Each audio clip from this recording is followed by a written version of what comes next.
Halo semuanya, gimana kabar kalian hari ini? Semoga kabarnya baik-baik saja. Diberikan kesehatan, dilancarkan rezekinya, dan dimudahkan segala urusan-urusannya. Dalam video kali ini, kita akan melanjutkan pembahasan alur cerita manhwa seorang player yang regresi atau relive player.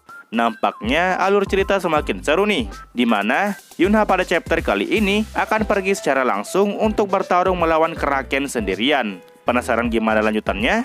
Tonton terus video ini. Oh iya, ini adalah alur cerita part keempat dari part-part sebelumnya. Jadi, bagi kalian yang belum menonton video part-part sebelumnya, silakan ditonton terlebih dahulu. Kalian tinggal mengklik kartu pada bagian video kanan atas. Oke lah, daripada kepanjangan, yuk langsung saja kita lanjutkan alur ceritanya. Dan seperti biasa, intro.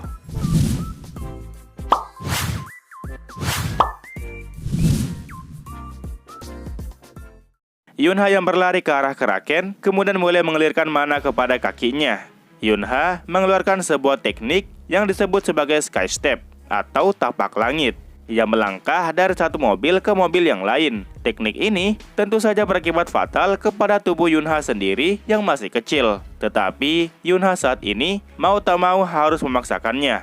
Yunha menjelaskan bahwa teknik Sky Step ini adalah teknik melangkah yang pernah ia gunakan sebagai seorang player dahulu sebelum ia mengalami regresi. Dan ini adalah kali pertamanya menggunakan teknik ini pada tubuhnya yang sekarang. Dan sesuai dugaan, tubuhnya seketika menegang saat menggunakannya. Namun dengan teknik ini, maka Yunha bisa mencapai monster Kraken dalam sekejap. Terlihat Yunha semakin dekat dengan monster Kraken. Orang-orang yang melihat Yunha melompat di atas mobil warga kemudian mulai menanyakan siapa anak itu dan meneriakinya untuk kembali karena di sana sangatlah berbahaya. Monster Diver yang melihat Yunha mendekat ke arah Kraken kemudian mulai menghalau dan menyerangnya. Yunha mengalirkan mananya ke pisau cutter yang ia pegang. Teknik ini disebut sebagai mana coating atau lapisan mana. Yunha dengan modal nekat dan yakin kemudian menyerang Monster Diver yang ada di hadapannya. Dan Yunha berhasil memotong satu kepala dari para monster tersebut. Monster Diver yang lain menyerang Yunha dengan cepat, tapi Yunha berhasil menghindarinya dan menusukkan pisau cutternya ke bagian leher dari Monster Diver itu. Dua Monster Diver kini telah diatasi. Monster Diver yang ketiga kemudian mulai menyerang Yunha dari arah atas. Yunha seketika menebas habis kepala dari dua Monster Diver yang ada di bawah dan juga yang ada di atas. Setelah berhasil menebasnya, Yunha terkejut dengan kedatangan Monster Diver yang keempat. Serangan dari Monster Diver yang keempat ini berhasil membuat Yunha terpental dan menabrak atap mobil. Tapi Yunha dengan cepat langsung kembali menstabilkan tubuhnya. Yunha sepertinya sudah mulai kelelahan. Tiga monster berikutnya mulai menghampiri Yunha. Melihat mereka yang masih jauh, Yunha sempat mengambil ancang-ancang untuk menyerang dengan tebesan penuh. Dan dengan serangan yang kuat, Yunha berhasil memotong-motong bagian tubuh dari para Monster Diver itu tanpa hambatan sekalipun. Yunha merasakan indera miliknya di kehidupan sebelumnya, kini sudah mulai kembali, yaitu sensasi dari membunuh setiap monster yang dia lakukan sebelum ia regresi. Dan di momen ini, Yunha berhasil kembali menjadi The Undead. Dengan kecepatan penuh dan juga dengan teriakan penuh balas dendam, Yunha menghabisi para Monster Diver selanjutnya tanpa adanya ampun sekalipun. Setelah Yunha telah kembali menginjak permukaan, Yunha pun menyadari hawa keberadaan dari Monster Diver yang berada di bawah lubang sewer yang hendak menyerang Yunha. Yunha dengan respon yang cepat kemudian melompat dan menusuk Monster Diver itu dengan pisau cutternya. Tak lama kemudian, Monster Diver kembali muncul di belakang Yunha sambil melompat dan hendak melemparkan tombak yang ia pegang. Yunha tentu menyadari serangan itu. Yunha dengan mudahnya menghindari tombak tersebut dan kembali melompat untuk menyerang Monster Diver itu. Yunha berhasil membelah tubuh monster itu menjadi dua bagian. Setelah berhasil menyerang monster itu, pisau cutter yang Yunha gunakan sayangnya sudah patah. Sangat disayangkan, cutter yang ia gunakan saat ini rupanya tidak cukup kuat. Untungnya, Yunha telah menyiapkan dua senjata. Apabila cutternya telah hancur, maka kali ini waktunya untuk menggunakan gunting. Yunha membelah bagian gunting itu menjadi dua bagian. Dan setelah itu, Yunha kembali menggunakan teknik Sky Step miliknya. Ia kembali melompat dari mobil yang satu ke mobil yang lain, hingga sampailah ia di hadapan Kraken secara langsung. Yunha sudah siap menghadapi Kraken tersebut dengan bermodalkan gunting ini. Sesaat kemudian, monster Kraken pun mulai menyerang. Monster Kraken menggunakan tentakelnya untuk menyerang Yunha. Yunha tentu saja dapat menghindari semua serangan yang diberikan. Dan karena tentakelnya sudah terarah kepadanya, Yunha pun menggunakan kesempatan itu untuk melompat dan berlari di atas tentakel tersebut. Setelah itu, Yunha pun melompat dengan tinggi dan hendak menyerang tubuh bagian utama dari Kraken. Yunha berhasil menancapkan kedua bagian guntingnya ke kulit utama dari Kraken. Dan Yunha kemudian menyeret guntingnya lurus ke arah bawah. Yunha secara terus-menerus memberikan tusukan kepada Kraken. Sesaat kemudian, salah satu tentakel dari Kraken kemudian datang dan menyerang Yunha, membuat Yunha tak punya pilihan lain selain melompat dari sana. Saat ini, Yunha telah kembali memijakkan kedua kakinya di permukaan. Ia melihat bahwa salah satu bagian dari guntingnya telah bengkok sepenuhnya, dan Yunha sadar kalau salah satu dari bagian gunting itu sudah tak dapat digunakan menyerang lagi. Dan Yunha memilih untuk membuang bagian yang telah rusak itu. Sehingga saat ini, Yunha hanya memiliki satu senjata saja, yaitu satu bagian dari gunting yang tersisa. Monster Kraken kembali menyerang Yunha, dan Yunha juga kembali berusaha menyerang bagian tubuh dari Kraken. Setelah Yunha selesai melompat dan hendak kembali menancapkan guntingnya ke arah Kraken tersebut, tiba-tiba salah satu tentakel dengan kecepatan tinggi datang untuk mengempaskan Yunha. Yunha tak menyangka akan seperti itu. Yunha tentu tak mampu untuk mengelak saat berada di udara, dan alhasil Yunha pun terpental ke tanah. Namun, Yunha sekali lagi berhasil menstabilkan tubuhnya. Yunha tak menyangka bakal sesial ini.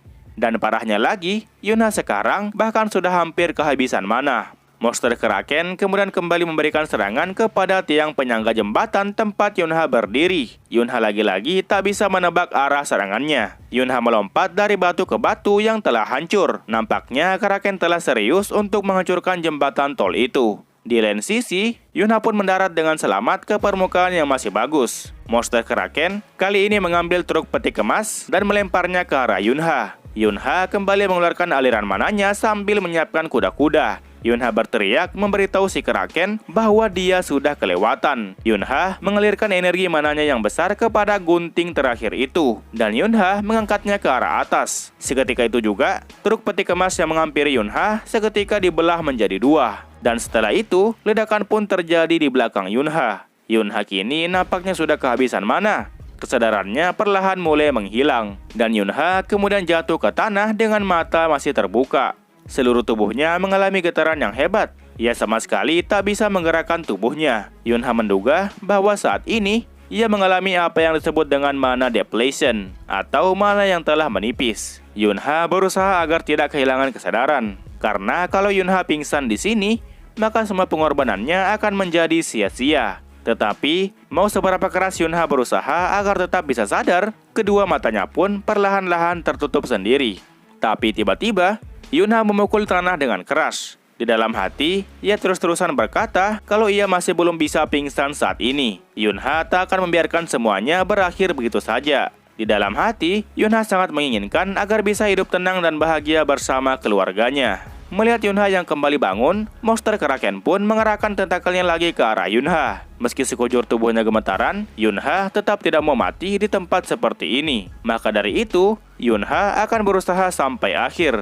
Dan tiba-tiba, keajaiban pun akhirnya datang. Tak lama kemudian, dua tangan seorang gadis pun menghampiri Yunha dari belakang. Itu adalah Yunha yang datang memeluk Yunha. Yunha memeluk Yunha sambil berkata kepada Kraken untuk berhenti membuli adiknya itu. Di sekeliling Yunha, kemudian terbentuk seal atau barir yang berwarna orange kayak channel ini. Barir itu menghancurkan tentakel yang mengarah kepada Yunha. Dan bukan hanya itu, barir milik Yunha terus membesar sampai ikut menghancurkan para monster diver yang berada di sekitar tempat itu. Terlihat barir milik Yunha memancarkan cahaya oranye sama seperti keajaiban yang dilakukan oleh Jaeyong. Bahkan, Yunha pun tak menyangka bahwa Yunha bisa menggunakan miracle atau keajaiban. Perlu dijelaskan, miracle atau keajaiban ini merupakan pemberian dari Maha Kuasa untuk mengganggu keseimbangan di dunia ini. Miracle juga bisa merekonstruksi dunia ini.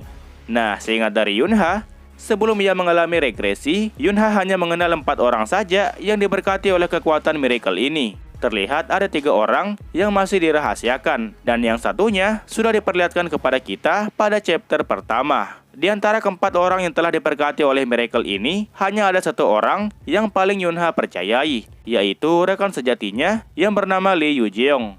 Yunha telah melihat mana milik Yuna sebelumnya yang sangat besar. Sebenarnya dia sempat kepikiran bahwa di antara 4 orang itu, mungkinkah Yuna termasuk orang yang mendapat pemberian berupa miracle ini.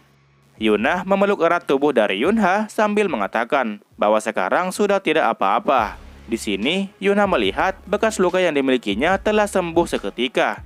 Dan bukan hanya itu, barrier dan cahaya oranye itu juga melindungi mereka berdua dari Kraken. Meski Miracle dikenal sebagai kekuatan yang dahsyat, tetapi bagaimanapun juga, Miracle sudah pasti dibayar dengan harga yang mahal. Bagi orang-orang yang telah merekonstruksi dunia ini menggunakan Miracle, maka mereka akan selalu membayar harga yang mahal setelahnya. Seperti seluruh tubuhnya akan hancur saat selesai mengeluarkan Miracle. Yunha tentu tak ingin hal itu terjadi kepada Yuna. Yunha menanyakan kepada Yuna apakah ada yang terluka. Yuna hanya tersenyum sambil mengatakan kalau dia tidak apa-apa. Tapi anehnya, sesaat kemudian, Yuna pun merasa sangat mengantuk. Dan setelah itu, Yuna pun tertidur di atas pangkuan dari Yunha. Cahaya mananya yang berwarna kuning kemudian terpercik sedikit. Yunha tahu bahwa mana milik Yuna saat ini tinggal sedikit. Dan itu bahkan cuma cukup untuk membuat jantung dari Yuna tetap berdetak. Yunha yakin bahwa bayaran mahal yang diambil oleh Yuna adalah mana miliknya yang besar. Setelah semua cahayanya telah menghilang, Yunha pun menidurkan Yuna ke tanah. Dan Yunha mengatakan bahwa dialah yang akan menyelesaikan sisanya. Yunha menatap ke arah Kraken dengan tatapan yang tajam. Aliran mana biru milik Yunha kembali menyelimuti tubuh dari Yunha. Melihat mana milik Yunha yang meluap-luap, membuat Kraken akhirnya membuka matanya. Sepertinya dugaan dari Yunha ternyata benar. Monster Kraken kini menganggap Yuna sebagai musuhnya. Dan Kraken kembali melayangkan serangannya kepada Yuna. Tetapi, serangan itu dengan mudah dihentikan oleh Yunha. Yunha mengatakan dengan lantang bahwa Kraken sekarang sudah tak bisa menyentuh kakaknya sama sekali. Yunha kali ini nampak sangat berbeda. Ia sekarang dipenuhi oleh kekuatan mana yang sangat besar daripada sebelumnya. Oke, sekian untuk pembahasan kali ini. Jangan lupa tinggalkan jejak di video ini berupa komentar dan juga like-nya. Dan bagi yang pengen lihat lanjutannya, silahkan mengecek playlist. Oke, terakhir nama gue Rusdi. Sampai jumpa di video selanjutnya. Gamsamnida.